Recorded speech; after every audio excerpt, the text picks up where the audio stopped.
memulakan perjalanan, ada beberapa amaran yang patut kamu tahu because kami akan bawa kamu ke hiking and then ada macam waterfall di situ. Amaran pertama, kena peka siren apabila kepala air naik. Itu satu. Lepas tu Amaran kedua adalah paras air menaik. Kau kena jaga-jaga lah. lastly ada pegawai keselamatan yang jaga di situ akan bagi arahan, so kita kena ikut dia sahajalah. Okay, now we can start our journey. Okay.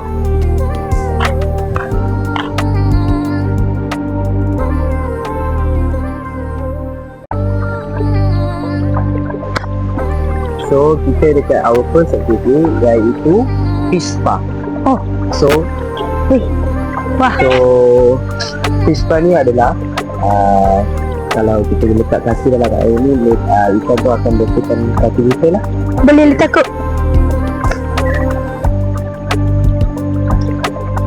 So boleh letak. Go ahead. Okay, air daya. Ui, kaki saya sangat bandel. Ikan. Pendek weh sahaja.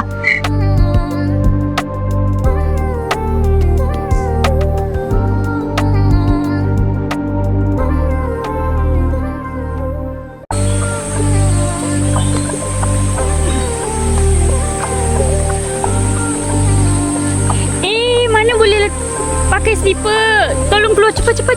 Oh, sorry. Jangan, nanti dia macam it's harming the fish in the pond. Sorry. Okay, that's okay. You didn't know. Tak apa, lain kali jangan buat macam ni tau. Okay.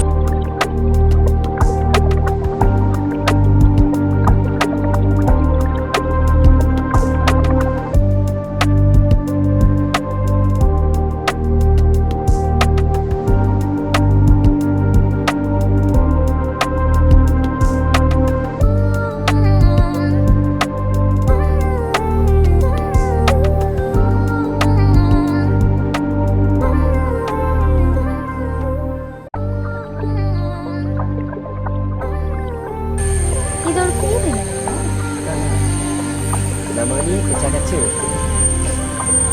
Daun digunakan untuk mengubati sakit jantung, kencing manis, lawas air kencing dan batu karang. Okay, sepatutnya kami dah bawa ni. Kita ada kebenaran. So, mereka tutup. Yang ni lah taman herbal sebenarnya. Sepatutnya kami nak bawa, kami nak bagi extreme kepada herbal tersebut. Sebab itu yang ditutup tadi, dia macam taman herbal ni lah. Ada taman herbal. Kita akan pergi ke situ, kita akan tengok signboard dia yang ada tak jenis herbal yang ada di dalam. Tapi tak semua, ada sikit saja. So, jom.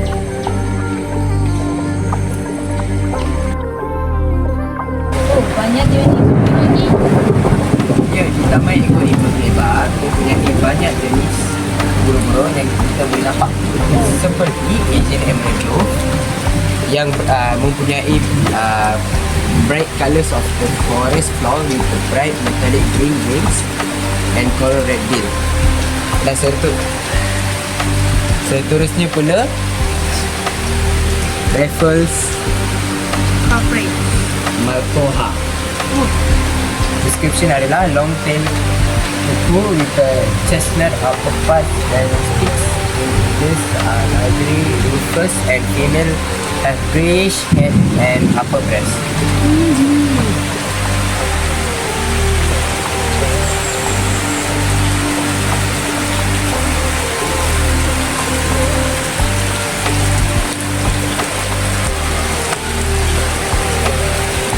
Sambung.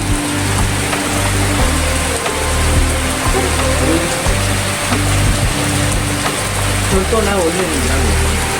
Yeah lah, I taking for mine, the one video. Baru tadi cakap.